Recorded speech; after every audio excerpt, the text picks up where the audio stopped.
On March 22, 1977, 39-year-old Charles Morgan vanished from his home in Tucson, Arizona.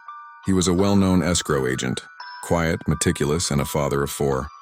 His disappearance shocked his family, but what followed was even stranger. 3 days later, Charles stumbled back home in the middle of the night, barefoot, disoriented, and terrified. His wife, Ruth, said he couldn't speak. When she tried to help him, he motioned for a pen and wrote that he'd been kidnapped and had his throat painted with a hallucinogenic chemical. He claimed that if he talked, his family would be in danger. Ruth tried to call the police, but Charles refused, insisting the people behind his abduction were watching. For the next several days, he lived in fear.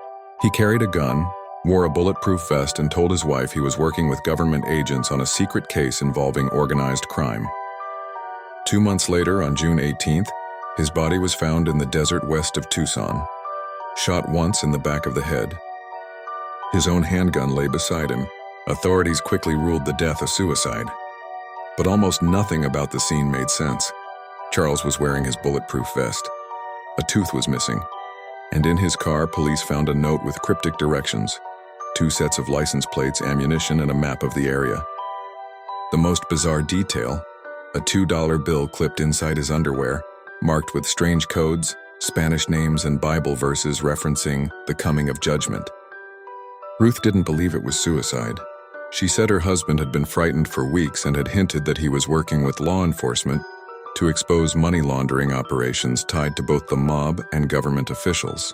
Several anonymous tips came in after his death, claiming Charles had been silenced, but no proof ever surfaced. Days after the discovery, a woman calling herself Green Eyes phoned local police.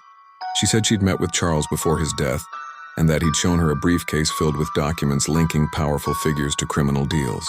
She hung up before revealing her identity. Police were never able to find her. The official investigation stalled, leaving more questions than answers. If Charles had truly been murdered, who wanted him dead? And why stage it to look like suicide? And what did the coded messages mean? Nearly 50 years later, the case remains one of Arizona's strangest. Every theory, from secret agents and organized crime to elaborate conspiracy, ends in mystery.